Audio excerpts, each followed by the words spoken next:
Before you laugh. Before you judge. Before you shout, it's just hair.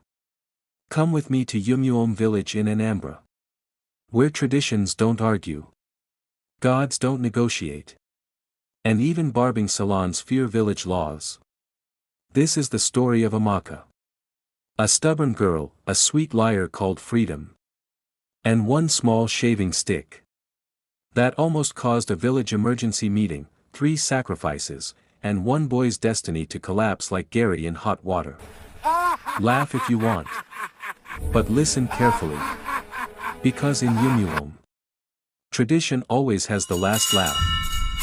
Please, do well to share your feelings in the comments section, and don't forget to like and share this story to your loved ones and subscribe to this channel. And here we go. The tradition that even mosquitoes respected.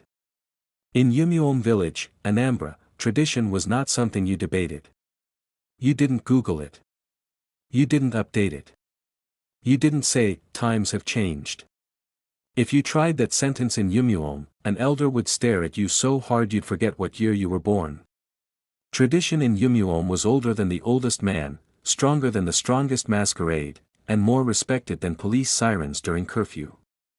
Children were born into it like destiny. From the first cry of a baby girl, the women already knew her future responsibilities. They didn't count how beautiful she would be. They didn't argue about school first. They counted hair years. Yes. Hair years. The law that had no mercy. In Umuobom, stealing was forbidden. But people still tried. If you stole, the gods might wait. They liked suspense. But this particular law, the one concerning women and their pubic hair, had no patience. From birth till marriage, no blade must touch it.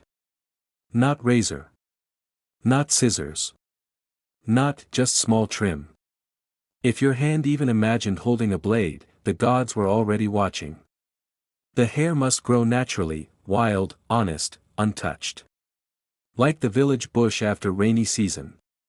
And on the wedding night, everything happened publicly. Not in shame. But in honor. The groom would shave.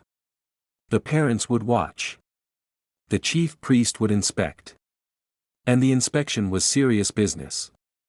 Chief priest Dibia Okari, the man, the legend, the thunder with legs, would squat, add just his red cap, clear his throat, and announce.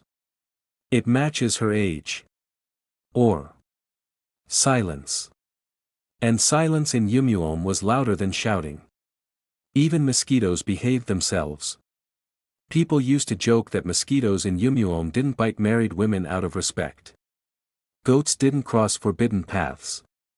Chickens didn't steal corn twice. Everyone knew what happened when rules were broken. One woman once laughed at tradition. She said, "Is it hair that will kill me?" 3 weeks later, she was arguing with her shadow. So no one joked anymore. Then came Amaka. Amaka Nkiru Okafor. The girl born with questions in her mouth and stubbornness in her bones. As a child, Amaka asked elders why the moon followed people. As a teenager, she asked why boys ate first. As a young woman, she asked, why is hair the passport to marriage? That was when her mother slapped the ground. God forbid. Don't let spirits hear you. Amaka wasn't bad. She was just too intelligent for a village that preferred silence. Beautiful, sharp-eyed, quick-tongued, and always rolling her eyes when elders spoke in riddles. Still. She obeyed. At least physically. The warning before the city. After secondary school, her uncle came from the city. Amaka will follow me, he said. Let her see life. The village women gathered her like she was going to war. One held her shoulders. Another held her waist. Another held her destiny. City will tempt you, they warned. Girls shave there like it's bathing. Her uncle added quietly. If you disgrace us, even Google Maps won't locate you again. Amaka laughed. She promised. She meant it. At that time. University, the beginning of temptation. Hostel life was a shock. Girls shaving like it was laundry. Laughing about it. Comparing styles like hairstyles. Amaka pretended not to hear. One roommate asked, "Why you never shave?" Amaka answered proudly, "I'm from Umuobom." The room went silent. Someone whispered, "Is that the village with that inspection?" Amaka smiled proudly. "Yes." They laughed. She didn't. She resisted for years. Until final year. Freedom, the name that lied. Freedom came like a breeze. Tall. Sweet-tongued. Confident without substance. He laughed easily. Promised marriage quickly. And spoke like a motivational speaker with bad intentions. When Amaka explained Umuobom tradition, he laughed. "My dear, hair is hair," he said. Even Nipa doesn't respect old rules. He promised marriage. He swore love. He used pressure disguised as romance. And one day, Amaka shaved. The night everything shifted. That night, Amaka slept peacefully. But far away in Umuobom, a shrine candle flickered. A goat bleated strangely. And Dibia Okari sneezed. He paused. "The gods have noticed something," he muttered. The morning Amaka woke up and her body refused to cooperate. Amaka woke up that morning feeling light. Not the good light. The suspicious one. The kind of light you feel when you forget something important, like wearing clothes to exam hall. She stretched. Yawned. Then she sneezed. And that was when her body betrayed her. Instead of achoo, what came out was a strange sound. Half sneeze, half goat cry. Eh. She sat up. Her stomach made a noise like someone knocking from inside. Kpak. Kpak. Is it hunger? She asked herself. She stood up. Immediately, her legs shook like someone who just heard bad news. Amaka sat back down sharply. "God a beg." Small symptoms, big wahala. At first, she ignored it. She brushed her teeth. But the mirror did not cooperate. Her reflection looked normal. But her eyes looked accusatory, like they knew something she was pretending not to know. As she rinsed her mouth, her ears began to itch. Not normal itch. The kind that moves. She slapped her ear. The itching moved to the other ear. "Is this malaria?" She slapped the other ear. The itching went to her waist. Amaka froze. Ha! She remembered. The blade. The bathroom. Freedom's voice. "Nothing will happen." Her heart skipped. Freedom's phone call from hell. Just then, her phone rang. Freedom. She answered quickly. "Good morning, my Freedom," she cut in, "are you feeling anything strange?" There was silence. Then laughter. "Feeling what?" "I just finished eating bread and egg." Amaka swallowed. "My body is somehow." Freedom sighed. "You village girls worry too much. Relax." She wanted to believe him. She really did. But as she stood up again, her stomach growled in Igbo. Not English growl. Igbo. The kind that sounded like a masquerade clearing its throat. Her roommate stared. "Amaka. Was that you?" Amaka sat down gently. "Let's not jump to conclusions." The first public embarrassment. On her way to class, things got worse. Every step she took, her waist made a tiny cree-cree sound. Like dry leaves. A boy behind her whispered. "Is that sound coming from her?" Another said. "No, maybe my shoe." Amaka increased speed. The sound increased too. By the time she entered the lecture hall, the entire back row was staring. She sat down. Her stomach responded with a loud gbam. The lecturer paused. Is everything okay? Amaka nodded aggressively. Yes, sir. Her stomach said no. Freedom begins to panic. By evening, Amaka's phone wouldn't stop ringing. Freedom this time sounded shaken. Amaka. I think something is wrong. What happened? She asked quietly. My barbing clipper spoiled by itself. Then my gen started itching. Amaka closed her eyes. The gods don't use data, she whispered. What? Nothing. Freedom laughed nervously. This is coincidence. But coincidences don't knock like that. Back in Umuobom, the gods call a meeting. That same night in Umuobom village, the shrine bell rang by itself. Once. Twice. 3 times. Elders sat up. Dibia Okari stopped chewing cola. He said. A law has been stepped on. A hen flew into the shrine without head. That was confirmation. The hare law, he announced. The elders gasped. Find the girl, he said calmly. But let the punishment teach, not destroy. Amaka breaks down. That night, Amaka cried. Not loud. Quiet tears. The kind that soak pillow. She remembered her mother's warnings. Her uncle's voice. Her own pride. Freedom texted. Let's pray. Amaka replied. Prayer is not detergent. She knew. Umuobom had noticed. When Umuobom village came visiting, and Freedom tried to run. Freedom had always believed in speed. Not destiny.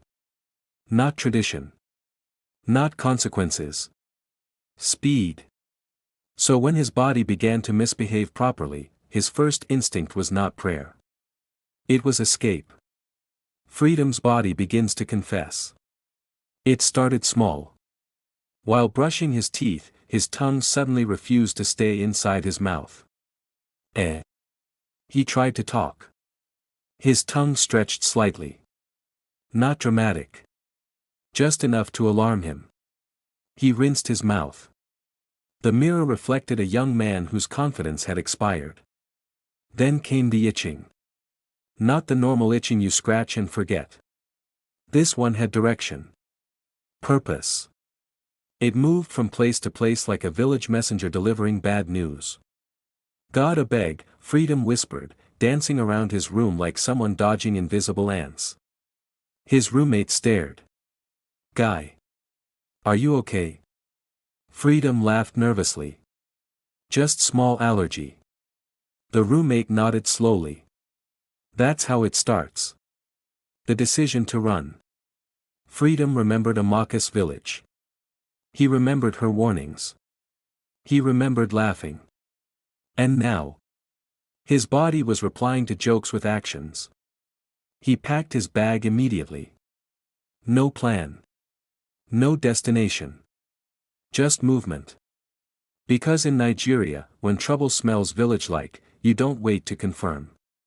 Amaka's own trouble multiplies. Meanwhile, Amaka's condition had upgraded. Her stomach now responded to emotions. If she was scared, kpa. If she was embarrassed, gbrr. If she was angry, complete silence, like it was observing minute of silence. Her roommate followed her everywhere. Amaka. Do you need deliverance? Amaka sighed. I need tradition reversal. When Umuobom arrived without invitation. The bus arrived in the city quietly. No siren. No announcement. Just elders. 3 men. 2 women. 1 chief priest. All dressed in calm seriousness. The kind that makes passers-by mind their business. They didn't ask questions. They didn't shout. They simply said. We are looking for Amaka Kiru Okafor. The hostel porter swallowed saliva. That one? Yes. Hostel emergency meeting. Word spread like fire. Village people have come. Someone shaved something. Gods are involved. Amaka stepped out slowly. The women looked at her. Not angry. Disappointed. That was worse. Dibia Okari raised his staff slightly. Child, he said gently. Did you forget us, or did you think we forgot you? Amaka burst into tears immediately. Hostel girls began filming. One elder cleared his throat. Remove that phone before it becomes part of sacrifice. Phones disappeared. Freedom is found. By destiny. Freedom did not get far. At the motor park, while trying to board a bus, his legs suddenly locked. Not pain. Just refusal. Move. The conductor shouted. Freedom tried. Nothing. A woman nearby pointed. This boy's leg is arguing with him. Then Dibia Okari arrived. He looked at Freedom calmly. You must be Freedom. Freedom fainted. Village judgment, with comedy. Back in Umuobom, the square was full. Not angry crowd. Curious crowd. Women whispering. Children giggling. Goats chewing slowly. Freedom was placed before the elders. Amaka stood beside him, crying. Dibia Okari spoke. This was not a curse of death, he said. It was a curse of correction. Freedom tried to talk. His tongue disagreed. Laughter erupted. Even elders smiled. The verdict. Amaka was to undergo cleansing. Not sacrifice. Not punishment. Cleansing. Freedom. He was to stay in Umuobom for 3 months. Sweeping shrine. Fetching water. Listening to elders' stories. Freedom cried. The village laughed. Cleansing, correction, and the day Freedom regretted knowing how to sweep. Umuobom village had a saying. When gods decide to teach you, they start with embarrassment. And for Freedom, embarrassment had just registered for NYSC. Freedom's first morning as a village prisoner. Freedom woke up at dawn. Not because he wanted to. Because a rooster screamed directly into his destiny. Kukuruku. Freedom sat up. Who set alarm? An old woman outside replied casually. God. He groaned. His back ached. His pride had disappeared. And his city accent was already under attack. A young boy appeared at the door. Brother, chief priest say you should start sweeping shrine. Freedom blinked. Sweeping. What? Shrine. Freedom checked if it was a joke. It wasn't. Sweeping that removed pride, not dirt. The shrine compound was wide. Very wide. Wide like Freedom's regret. He swept. Sweat poured. Dust rose. Villagers passed and greeted him happily. Good morning, in-law. Ah. Is this not the boyfriend? Women laughed. Children followed him, clapping rhythmically. Freedom tried to protest. My village doesn't do this. An elder replied calmly. That's why you are here. Amaka's cleansing, not what she expected. Amaka's cleansing day came. She expected flogging. Or shouting. Or thunder. Instead. She was bathed. Yes. Bathed. By elderly women who talked non-stop. See fine girl wasting destiny. This one thought city had reset gods.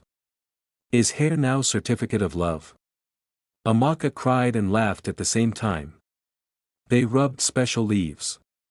Sang songs. One woman whispered. Gods don't hate you. They just needed your attention. Amaka's stomach finally relaxed. For the first time in weeks. Silence. She smiled through tears. Freedom meets village food. At lunch, Freedom was served food. He looked hopeful. Then he saw it. Pounded yam. Huge. Egusi soup thick enough to fight spoon. He swallowed. I'm on diet. The woman smiled sweetly. Village diet removes nonsense. Freedom ate. And ate. And ate. Then slept. Right there. Under mango tree. The public lesson. On the third week, the elders called a meeting. Not for punishment. For teaching. Dibia Okari spoke calmly. Tradition is not foolishness, he said. It is memory. Freedom listened. Amaka listened. The village listened. And memory, the priest continued, exists so that mistakes do not repeat themselves. Freedom stood. He bowed. I thought I was wise, he said quietly. I was only loud. The village murmured.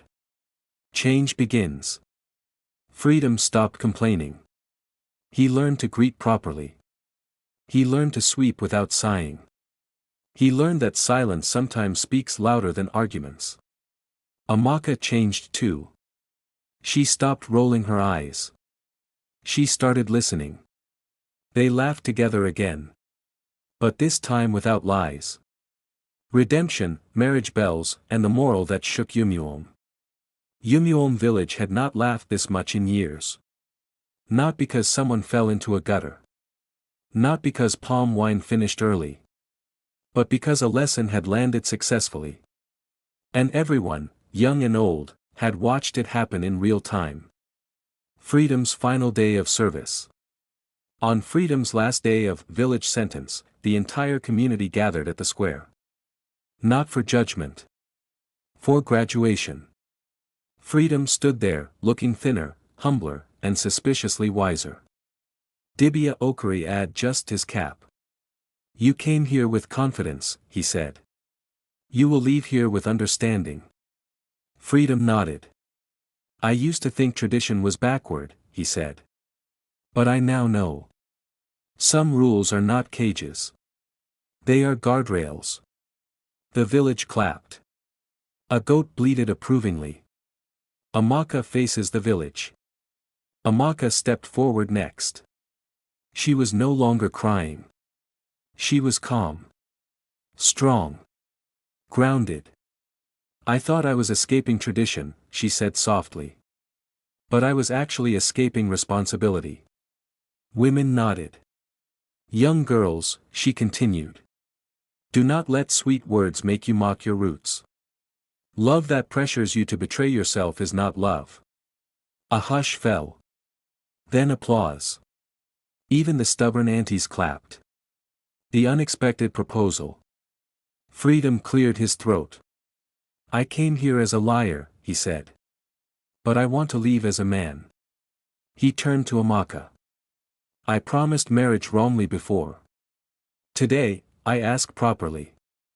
The village gasped. Children screamed. Women started adjusting geli in advance. Amaka smiled through tears. Yes, she said. Umuobom erupted. The wedding that became a comedy festival. The wedding was massive. Drums. Dancing. Food that refused to finish. Elders watched proudly. The chief priest inspected properly this time. He nodded. It matches, he announced. The crowd cheered. Freedom whispered to Amaka. I will never argue with tradition again. She laughed. Life after the lesson. Freedom stayed connected to Umuobom.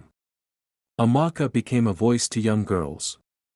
Whenever someone joked about breaking tradition, elders would say, ask Freedom.